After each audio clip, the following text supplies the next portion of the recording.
Bom dia a todos, queridos e queridas, companheiros e companheiras de jornada rumo à luz, rumo à ascensão espiritual e planetária. Tudo bem com vocês, meus queridos? Então, hoje é segunda-feira, dia 19 de junho de 2023, e nós vamos juntos aqui dar continuidade à nossa jornada de cura da criança interior através dos ensinamentos de um curso em milagres, né? Então, quero pedir perdão a vocês. Ontem a câmera congelou aos 44 minutos de vídeo. Eu ia falar por talvez mais uns 5 ou 6 minutos. Então, eu acabei optando por não fazer uma segunda parte para o vídeo, uma vez que a mensagem principal já tinha sido passada, né? E eu posso continuar a ler o texto que eu tinha começado a ler ontem e, enfim, muitos afazeres, né? Muitas coisas para dar conta, né?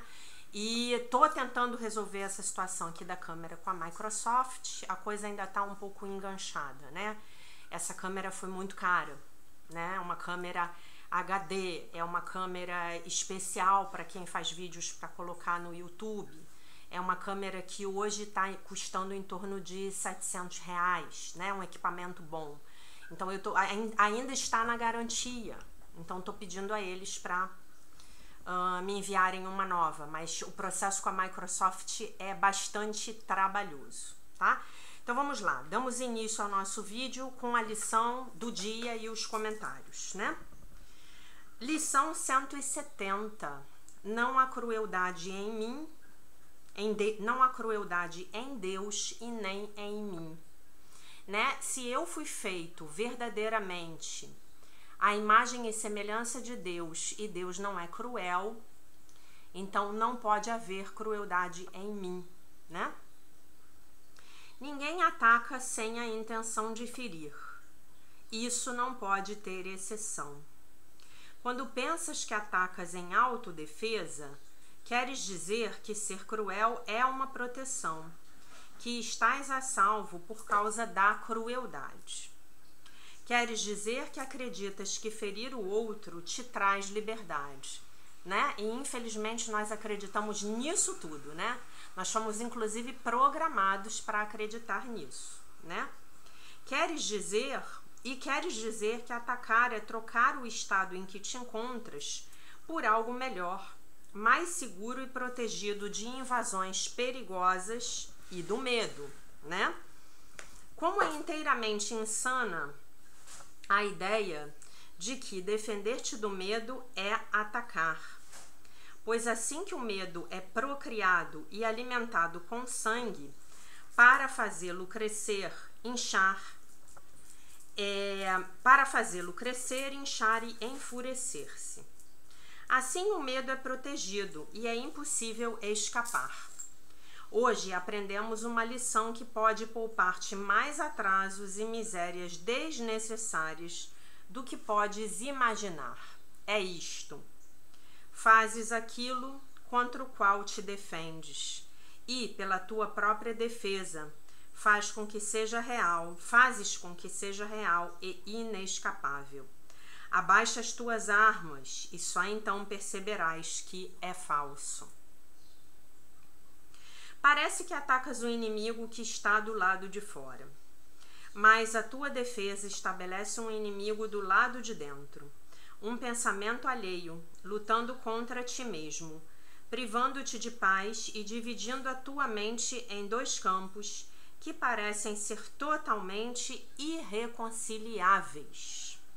Pois agora o amor tem um inimigo entre aspas, um oposto.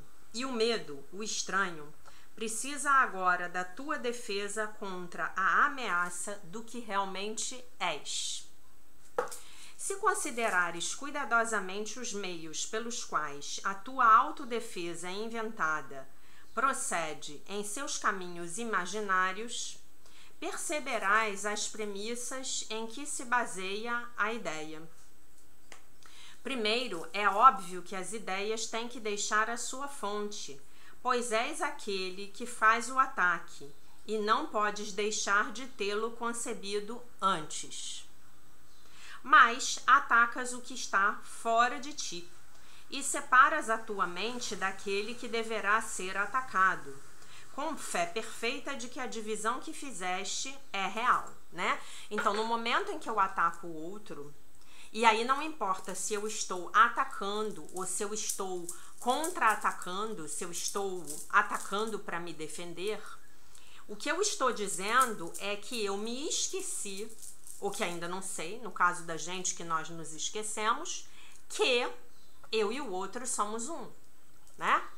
Então, se eu e o outro somos um, eu ataco o outro, a quem verdadeiramente estarei atacando? A mim mesma, não é verdade? Então, temporariamente, eu me esqueço disso. Em seguida, os atributos do amor são conferidos ao inimigo do amor.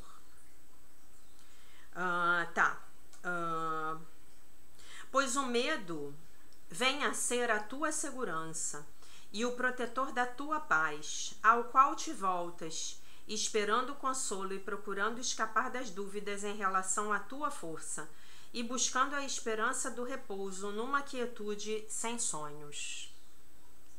E ao despojares o amor do que pertence a ele, e só a ele, o amor é dotado dos atributos do medo, pois o amor te pediria que te despojasses de todas as tuas defesas como mera tolice, e as tuas armas, na verdade, se desfariam em pó, pois é o que são. Com o amor como inimigo, a crueldade tem que vir a ser um deus, e os deuses exigem que aqueles que os adoram obedeçam aos seus ditames e recusem-se a questioná-los. A punição severa é o quinhão inexorável daqueles que perguntam se as exigências são razoáveis ou até mesmo sãs. Seus inimigos, sim, são insensatos e insanos, mas eles próprios são sempre misericordiosos e justos. Hoje, contemplamos sem emoção esse Deus cruel. Aí vejam que ele coloca, no livro, ele coloca esse Deus, essa palavra Deus, nessa frase com letra minúscula. Então ele está falando do Deus do ego e não do Deus verdadeiro, tá? Ele não está falando do Deus real.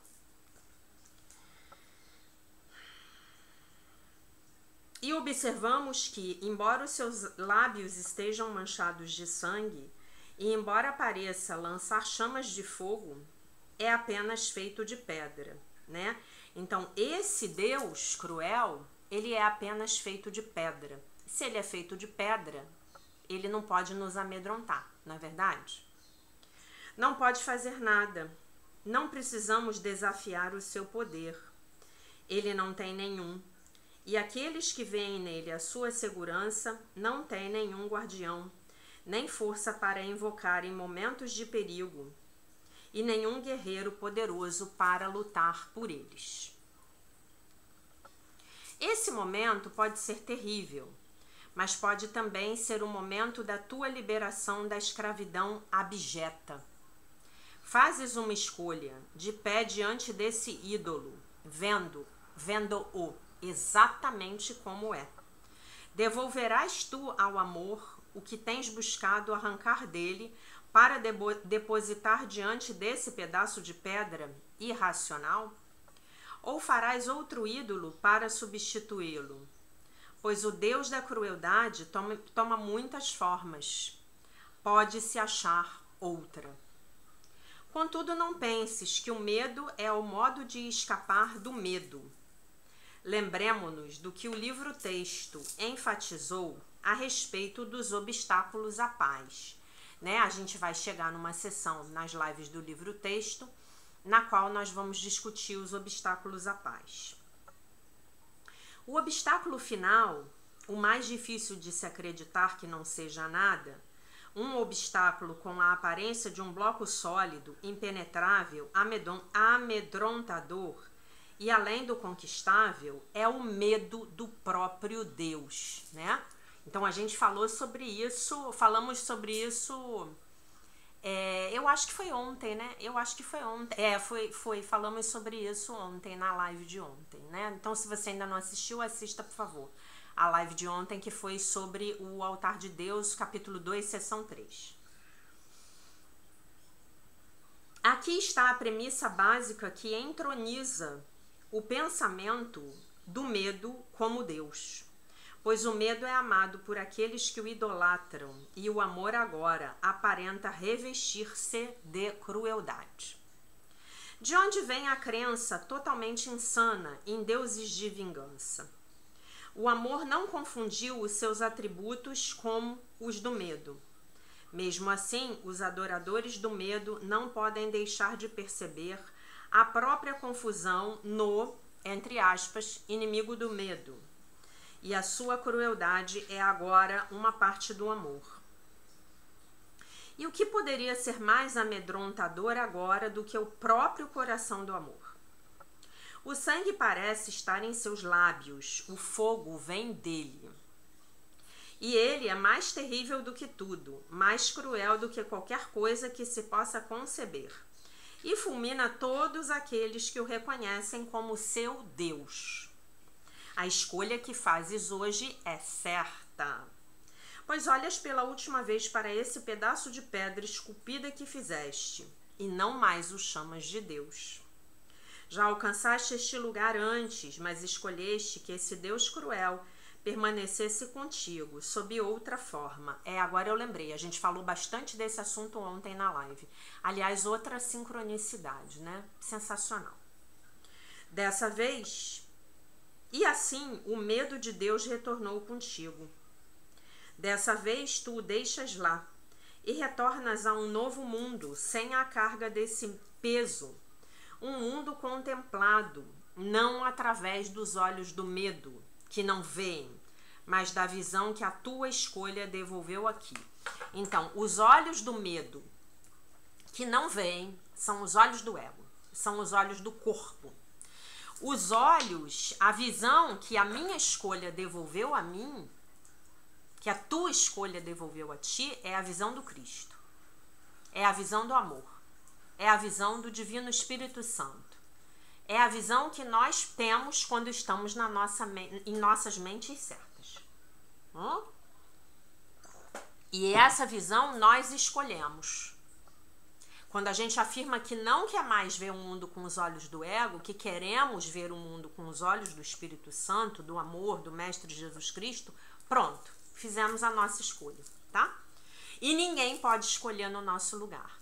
Alguém pode nos levar a querer fazer uma escolha que não seja do nosso maior interesse.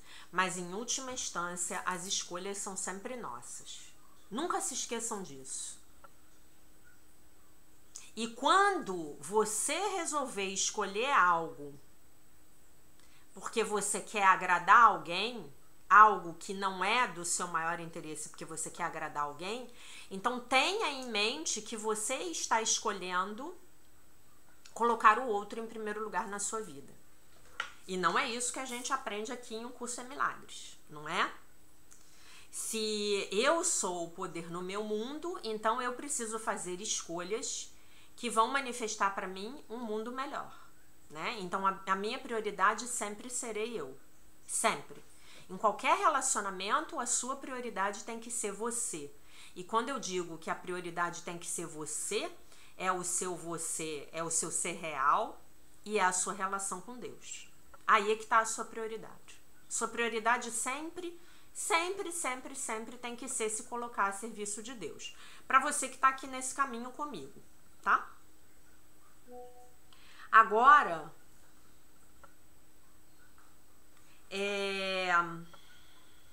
a tua voz pertence a Deus e ecoa a sua, quer dizer, a dele. E agora o teu coração permanece em paz para sempre. Tu o escolheste no lugar de ídolos, e os teus atributos, dados pelo teu Criador, te são, enfim, devolvidos. O chamado a Deus foi ouvido e respondido. Agora o medo dá lugar ao amor, enquanto o próprio Deus substitui a crueldade. A oração. Pai, somos como tu és. A crueldade não habita em nós, pois ela não existe em ti. A tua paz é a nossa, e abençoamos o mundo com o que recebemos só de ti. Então só queremos aquilo que podemos receber de Deus, nosso Pai, né? Essa é outra escolha. Escolhemos outra vez e fazemos a nossa escolha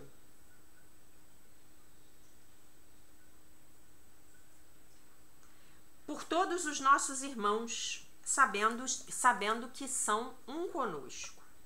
Trazemos a eles a tua salvação, assim como a recebemos agora. E agradecemos por eles, que nos tornam completos. Neles vemos a tua glória e achamos a nossa paz. Somos santos porque a tua santidade nos libertou e damos graças. Amém. Muito bem. Então, essa lição aqui, ela vai valer um comentário, né? A primeira pergunta que eu preciso fazer para vocês, para a gente poder se situar e então podermos caminhar para a prática com a nossa criança interior, a primeira pergunta que eu faço para vocês é a seguinte: existe crueldade no mundo, não existe? Nós vemos a crueldade no mundo diariamente, vocês concordam comigo? A crueldade não mas Jesus diz pra gente assim: não há crueldade em Deus e nem em mim. E aí, se o nosso irmão está praticando as lições, ele vai dizer: não há crueldade em Deus e nem em mim, né? O outro fulano lá: não há crueldade em Deus e nem em mim. Então, onde está a crueldade? A crueldade está no outro? Porque efetivamente há crueldade no mundo.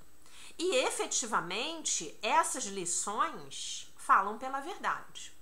Eu já falei para vocês que a primeira premissa para a prática do livro de exercícios de um curso em milagres é: a lição é verdadeira. Não há exceções para a lição. Jesus fala muito disso nos primeiros exercícios. Nós temos que praticar a lição sem exceções. Essa parede não significa coisa alguma, esse batom não significa coisa alguma, esta mão não significa coisa alguma. Eu tenho que levar a minha prática para tudo aquilo à minha volta, não é mesmo? Não é assim que ele nos ensina lá no início? Não é? Então, onde está a crueldade? Como é que a gente pode unir duas coisas que aparentemente são tão paradoxais? A gente precisa entender que a crueldade está no ego.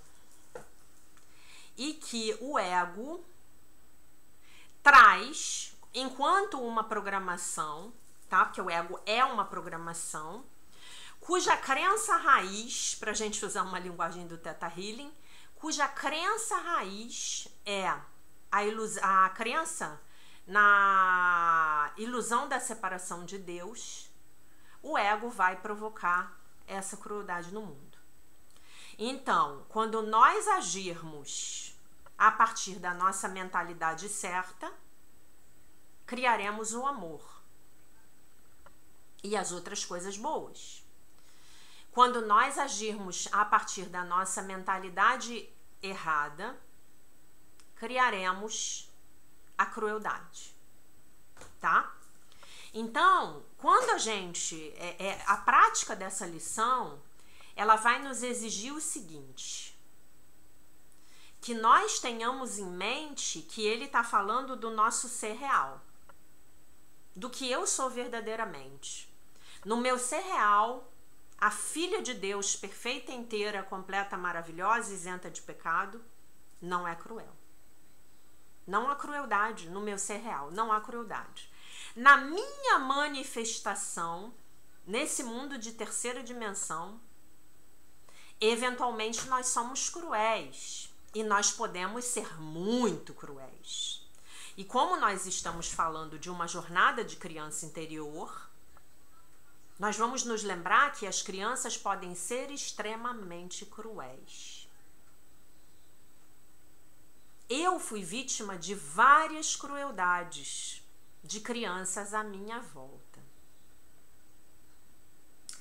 Se eu fui cruel, devo ter sido.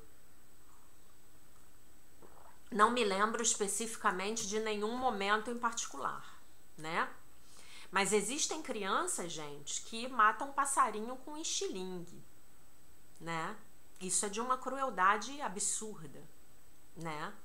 Infelizmente, elas aprendem isso em casa. Existem crianças que matam animais por pura crueldade. Porque se a gente vai matar um boi ou um frango, uma galinha para comer, então a gente está matando por um propósito, né? Então vocês sabem tão bem quanto eu o quanto as crianças podem ser cruéis. Então, Jaque, como é que fica a prática dessa lição? Eu vou apelar para a imagem do Buda de ouro. De novo, que para mim é maravilhosa, né? Qual é a imagem do Buda de ouro? O Buda era de ouro e os monges cobriram ele de lama, para que ele não pudesse ser encontrado pelos conquistadores. Então, nós somos o Buda de ouro encoberto de lama. E o que é essa lama?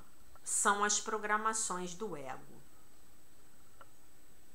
E o que nós estamos fazendo através dessa jornada de cura da criança interior, da prática do livro de exercícios e tudo mais? Nós estamos calmamente removendo a lama, cuidadosamente lavando esse Buda, né? E essa lama, ela tá ressecada, ela já tá quebradiça, mas ela é uma camada espessa, existe uma camada espessa de lama. Então a gente vai ter que lavar com cuidado, a gente vai ter que colocar água para essa lama amolecer. Eu não vou atacar essa lama com uma picareta, porque senão eu vou arranhar o Buda de ouro. Se você ganhar um Buda de ouro hoje, cheio de lama, o que você vai fazer com ele? Eu vou dizer para vocês o que eu vou fazer. Dependendo do tamanho dele, eu vou encher o meu tanque de água e vou colocar ele lá de molho. Daqui a 3 dias eu vou lá ter com ele, né? Então é isso que nós estamos fazendo, né? Na Seichonoye, a gente chama essa manifestação fenomênica da crueldade de imagem falsa. Então, o outro que é cruel não está manifestando a imagem verdadeira dele, que é o nosso equivalente para o ser real. Ele está manifestando a imagem falsa. Ele está manifestando o ser falso, né? E vamos pensar, se a gente veio brincar nesse metaverso, que é um grande jogo de videogame, horrendo, mas é um jogo de videogame, né? E é o jogo do tá do lado de fora. Lembrem disso, né? Que eu batizei esse jogo de o jogo do tá do lado de fora. Então, o que tá do lado de fora? Tudo que eu preciso para sobreviver, para ter bem-estar e para ser feliz está do lado de fora. É isso que o ego me diz, né? Então, eu entrei aqui nesse jogo de videogame. O jogo do tá do lado de fora. E aí, quando o que tá do lado de fora não acontece do jeito que eu queria que acontecesse, quando as pessoas não me atendem nos meus desejos e caprichos, eu vou ficar com muita raiva. E ao ficar com muita raiva, atacarei e serei cruel. Concordam comigo? Então, a manifestação egóica desta crueldade, ela é muito óbvia, né? Ela é uma manifestação muito compreensível.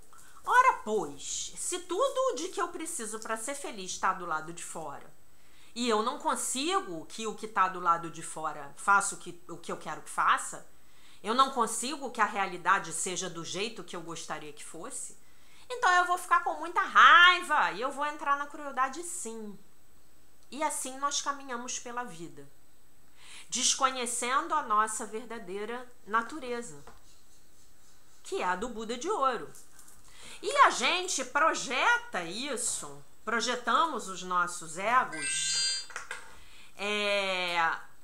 em Deus. E criamos este Deus à imagem e semelhança do nosso ego. Não é isso que a gente faz? Não é isso que a gente faz? Não foi a frase que eu já citei para vocês aqui várias vezes, do filósofo francês Voltaire, né? Deus criou o homem à sua imagem e semelhança, e o homem então retribuiu o cumprimento. Então o homem egóico criou um Deus à imagem e semelhança do ego dele, homem, né? E cá estamos, nesta guerra com Deus, nos escondendo da vingança que ele obviamente vai tentar nos imputar, né? Como se isso fosse possível. Em Deus sendo onipotente, onipresente, onisciente, como é que eu vou fazer para me esconder da vingança de Deus? Supondo que ele fosse esse Deus cruel e vingativo, né? Não seria possível, né? Então assim a gente caminha pela vida. O que é importante lembrar aqui para vocês também, muito, muito, muito importante, é o seguinte, é a frase que o Dr. Joshua David Stone cita, que a gente leu lá nos 40 primeiros dias de 2022, do mestre Sai Baba, o grande mestre hindu Sai Baba, né? Que o homem menos o ego é Deus. Então o que ele quis dizer?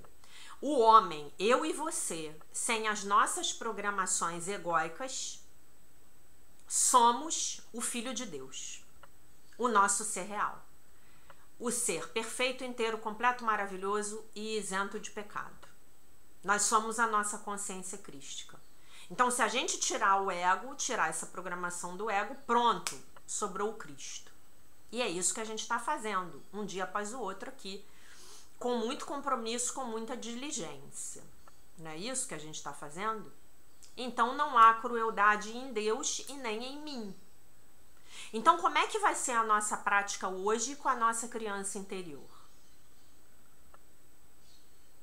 A nossa prática hoje vai ser pegar aquele momento da nossa criança interior em que ela foi muito cruel. Ela foi muito cruel. E nós vamos lembrá-la de que ela, naquele momento, ela não expressou a natureza verdadeira dela. E se você tiver um filho, você pode fazer esse exercício com seu filho também. Em especial se ele for uma criança, né? Então, uma das coisas que os grandes educadores ensinam os pais é: não condene a atitude, não condene o seu filho. Então, o seu filho teve uma atitude egoísta, você não vai virar para ele e falar: seu desgraçado, seu miserável, você é um egoísta mesmo, como a gente faz. Não, a gente vai falar assim: essa atitude egoísta não combina com o filho maravilhoso que você é. Pronto, eu descolei o comportamento que decorre de um pensamento, do sistema de pensamento do ego, ao qual a criança estava dando crédito. Eu descolei a atitude do ser da criança. Eu descolei.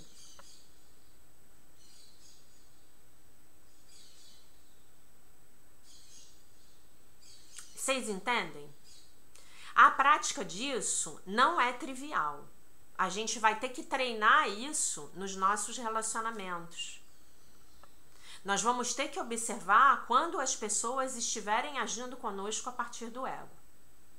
E se essas pessoas forem próximas e estiverem abertas ao diálogo, a gente vai poder começar uma troca. Olha, essa atitude aí, ela decorre de um pensamento egóico, né? E como a gente pode ficar contrariado, né, quando as coisas não saem do jeito que a gente quer? Eu me lembro que há uns anos atrás, talvez há uns 10 anos atrás, eu estava esperando que acontecesse uma determinada coisa para mim no meu antigo trabalho, que eu queria muito que acontecesse. E aí as coisas começaram a, entre aspas, sair dos trilhos e aquilo começou a se mostrar, assim, meio inviável. E eu fiquei muito pé da vida. Mas sabe o que é uma pessoa pé da vida? Era eu. Eu não falei nada, eu fiquei na minha. Mas por dentro eu tava muito pé da vida, mas muito. E aí eu me lembro como se fosse hoje. Né? Num sábado de manhã, eu acordei e eu tava tão pé da vida, que eu tive um ataque histérico. Sozinha, comigo mesma. Eu fiquei pé da vida. E aí eu comecei a chorar, mas foi um choro muito infantil, sabe? Foi aquele choro daquela criança mimada que quer porque quer, porque quer, porque quer, porque quer, porque aquilo tem que ser do jeito dela, ou não vai prestar. E aí eu entrei nesse movimento. E aí, algo dentro de mim me chamou à realidade. Eu tava no banheiro me olhando no espelho, eu tinha escovado os dentes, sei lá, e aí eu olhei pra mim e o eu observador falou pra mim assim: então a sua felicidade depende desse acontecimento, é isso, Jaqueline? Aí eu, o que você tá dizendo com a sua atitude é que se isso acontecer, o mundo acabou. Se isso não acontecer, o mundo acabou. É isso? Aí eu falei, Aí a consciência foi voltando. Mas você sabe que até alguns anos atrás você viveria sem isso muito bem. Como é isso? E aí, gente, eu comecei a adquirir uma consciência. Eu falei assim, é isso. E se não acontecer? Eu vou perder a minha paz por isso? Olha a quantidade de adrenalina que eu tô jogando no meu sangue. Olha isso. Aí eu fui me acalmando e falei assim, tá. Se não acontecer do jeito que eu gostaria, tá tudo bem. Eu vou continuar vivendo a minha vida e eu vou entender que talvez por trás desse não acontecimento exista algo de bom pra mim, minimamente uma lição. Já era estudante de um curso em milagres, né, gente? Lá. Tomava bronca toda semana, sem falta, né? E aí eu me acalmei de um jeito. Olha, gente, eu sei que na semana seguinte eu cheguei no trabalho e em coisa de 2 ou 3 dias a situação se resolveu a meu favor. E aí eu fico pensando, se eu não tivesse tido aquela sacação, como as coisas teriam se desenrolado. Porque a minha felicidade deixou de ser refém daquele acontecimento. E ali eu ganhei uma grande lição, eu aprendi uma grande lição, né? Então hoje você vai pegar a sua criança naquele momento em que ela foi muito cruel. E você vai dizer para ela, essa não era você. Você é a criança maravilhosa, a filha de Deus, perfeita, inteira, completa, maravilhosa, isenta de pecado. Nesse momento em que você teve essa atitude não tão boa, você tinha se esquecido disso. Vai ser isso que você vai dizer para ela, tá bom? Essa é a prática de hoje. Se você quiser escrever a respeito e conversar com ela, maravilha, tá? Agora a gente passa para a leitura do texto do livro da Marianne Williamson, da lição do dia 170, sobre reivindicar o nosso poder, né? Reclamar o nosso poder, no sentido de trazer de volta para nós. O amor requer um tipo diferente de visão, né? De ver, do que aquele ao qual nós estamos acostumados.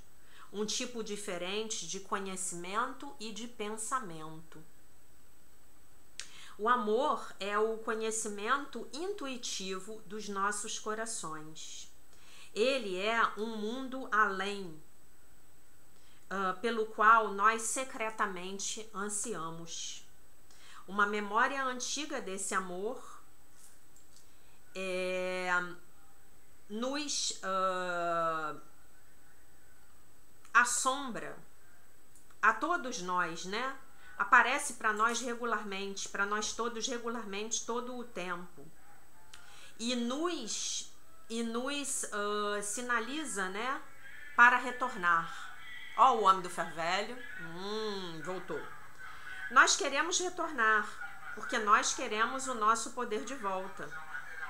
O amor nos provê com uma segunda visão, uma capacidade de discernir o significado das coisas que estão além dos fatos, além dos fatos apenas, né?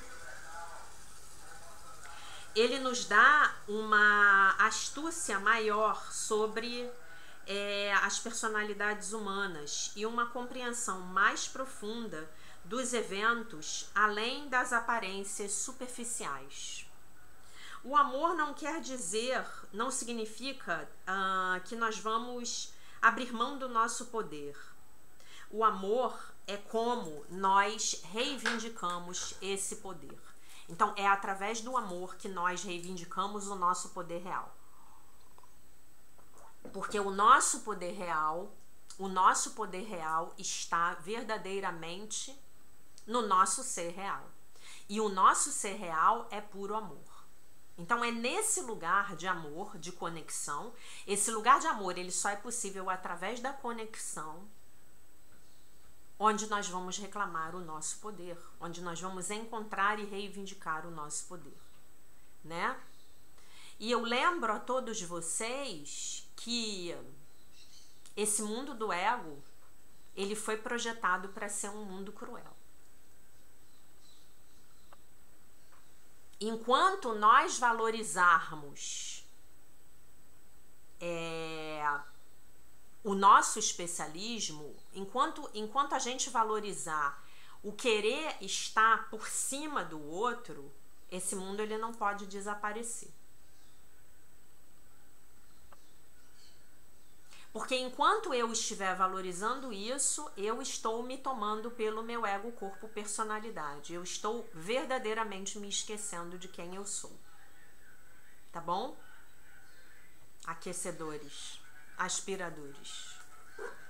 Compra tudo velho, tá? Deixa eu ver se eu volto aqui à parte que eu tava lendo ontem quando o vídeo congelou. Eu vou dizer uma coisa pra vocês agora. Se o vídeo... Eu tenho que fazer um teste com a câmera, então eu vou continuar com o vídeo. Mas se o vídeo pifar, se a câmera congelar e eu tiver que encerrar o vídeo, se sintam beijados, abraçados e despedidos e amanhã a gente se vê, tá? Ai, meu Deus. Então, o propósito nasce... Eu tô no livro do John Bradshaw, do Volta ao Lar, continuando, tá? Onde ele tá falando da gênese aí das feridas da criança interior. O propósito nasce quando a criança em idade pré-escolar adquire uma noção de iniciativa mais forte do que a de culpa.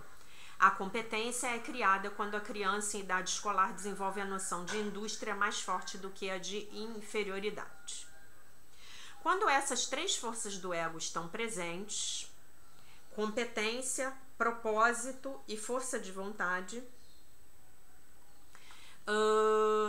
temos à nossa disposição 4 poderes básicos: o poder de ser, o poder de fazer e o poder da identidade, e o poder de possuir as habilidades básicas para a sobrevivência.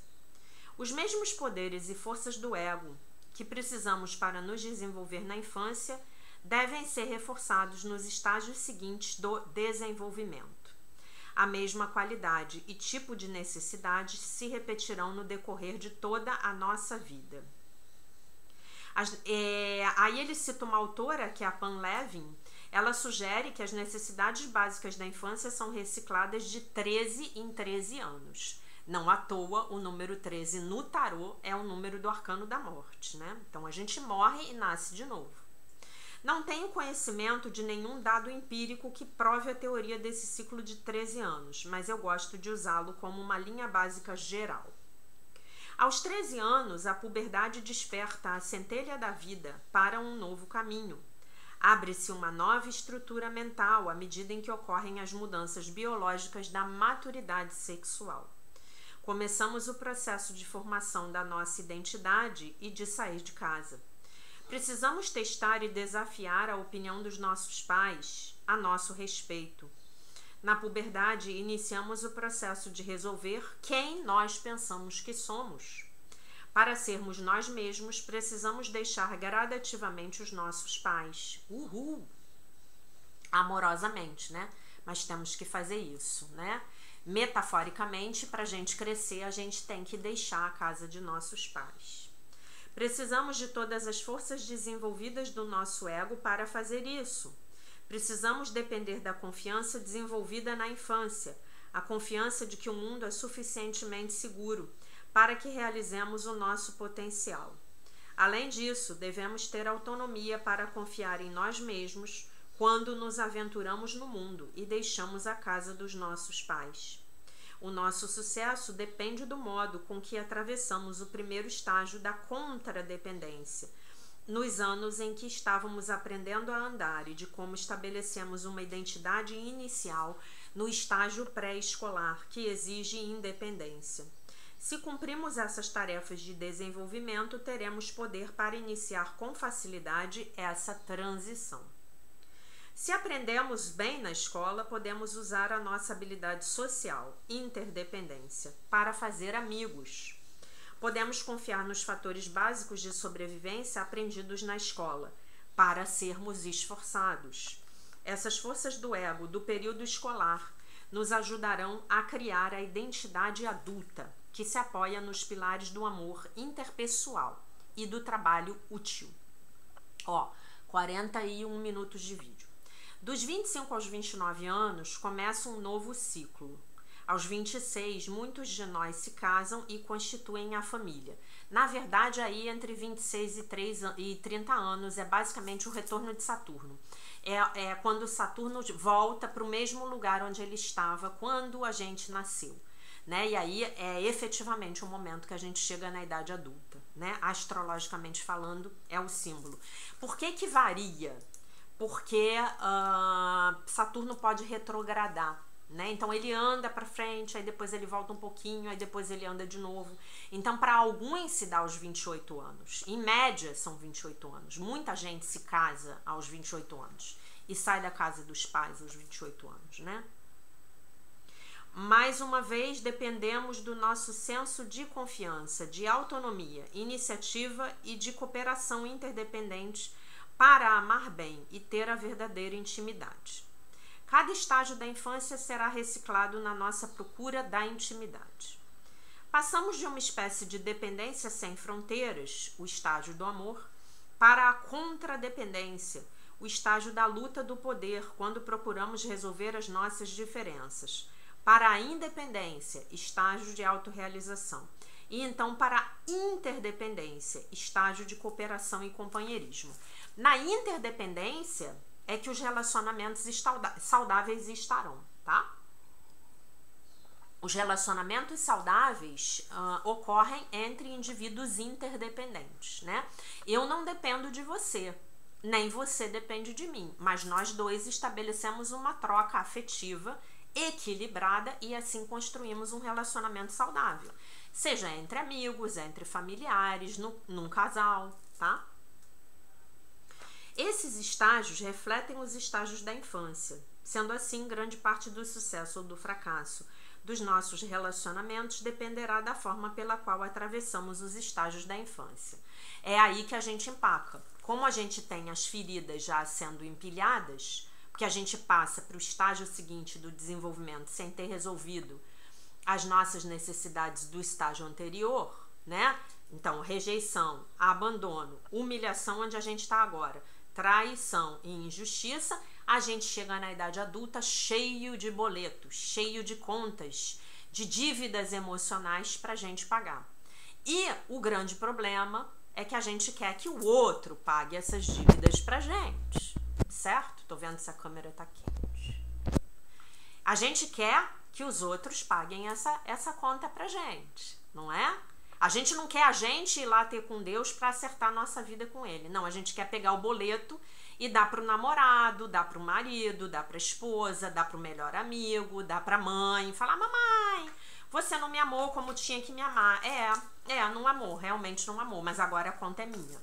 Agora o boleto é meu, tá no meu CPF, tá no meu nome. Agora é comigo.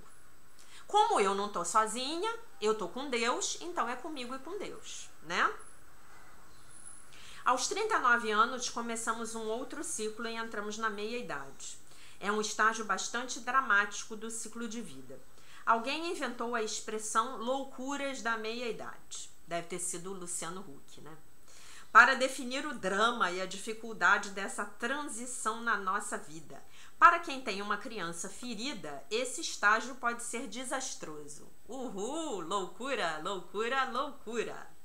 Na meia-idade, o arco da linha da vida achata-se lentamente. O idealismo da juventude foi temperado pela traição, pela desilusão, pela morte de pessoas muito queridas. Como disse W.H. Auden, nesse intervalo há contas para serem pagas, máquinas para serem consertadas, verbos irregulares para serem apreendidos, o tempo de ser para ser redimido da insignificância. A própria vida parece um verbo irregular, também acho. Sam Kim, um autor que ele cita, diz: passamos da ilusão da certeza para a certeza da ilusão. É onde a gente está aqui, na jornada de cura da criança interior. A gente está vendo que tudo aquilo em que a gente acreditava eram as ilusões do ego. E agora? Como é que a gente fica? Essa mulher louca chegou aqui, abriu um canal no YouTube, destruiu todas as minhas ilusões. Agora eu não consigo nem dormir. Se isso estiver te acontecendo, meu querido, minha querida, é porque você não está fazendo a prática recomendada, sugerida, solicitada pela sua professora, que é o seu diário de mudança de atitudes, tá bom? Dentro dessa desilusão, devemos resolver esperar e confiar em que tudo faz sentido. Se resolvermos confiar, temos de usar a nossa força de vontade para tomar novas decisões sobre cada aspecto da nossa vida. O trabalho, os relacionamentos, a espiritualidade. Devemos crescer e nos apoiar em nossos próprios pés. Todo o senso de autonomia e de iniciativa que tivermos será desafiado para criar um novo senso de propósito. E teremos de desenvolver novas habilidades para realizar o propósito encontrado. O ciclo seguinte, de mais idade, é o tempo de aprofundar a nossa esperança e fortalecer os nossos novos compromissos. Geralmente é um tempo de paz, bem como um tempo de produtividade.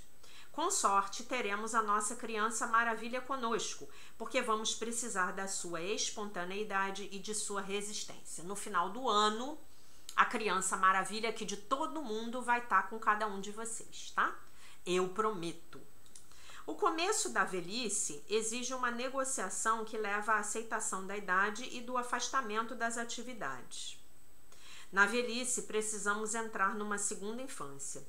Precisamos da esperança infantil de que existe algo mais, uma fé em alguma coisa maior do que nós mesmos, que nos ajudará a ver um quadro mais amplo.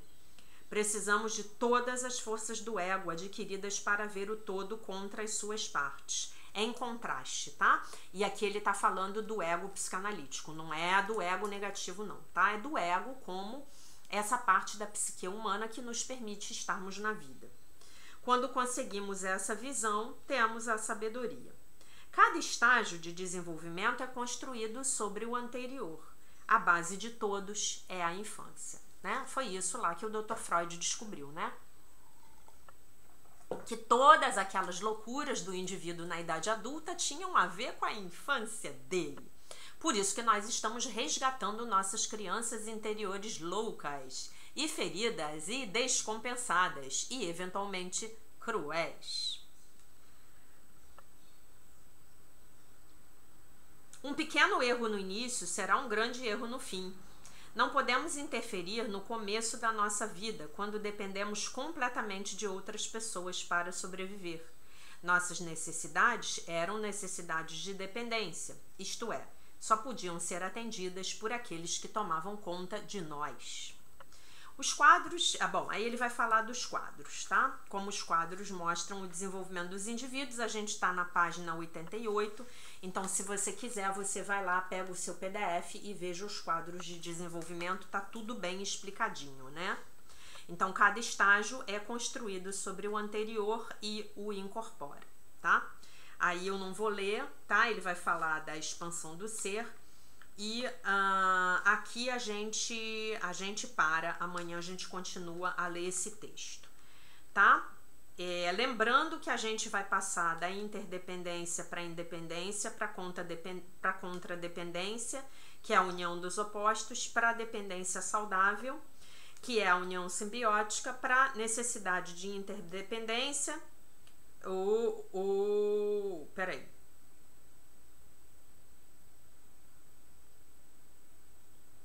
Necessidade de interdependência, necessidade de independência de novo, aí já tá falando da vida adulta, necessidade de contradependência, que é o sair de casa, e a necessidade de dependência. Não, essa última parte que eu falei não, tá? Do início, de baixo para cima, necessidade de dependência, dos 0 aos 13 anos, necessidade de contradependência, sair de casa, dos 13 aos 26 anos, necessidade de independência, dos 26 aos 39, e necessidade de interdependência, dos 39 aos 52 anos. Aí depois parece que o indivíduo morre com 52 anos, não acontece mais nada. Eu acho que ele volta, né? Enfim, piadas à parte.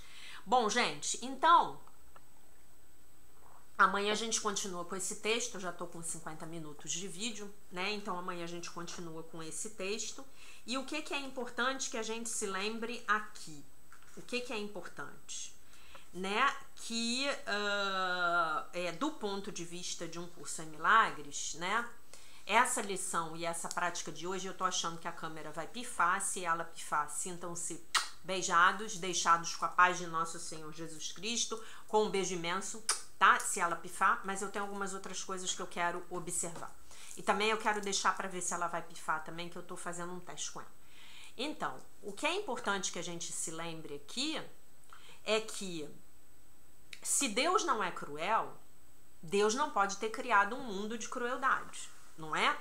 E a gente já sabe que não foi Deus que criou esse mundo, né?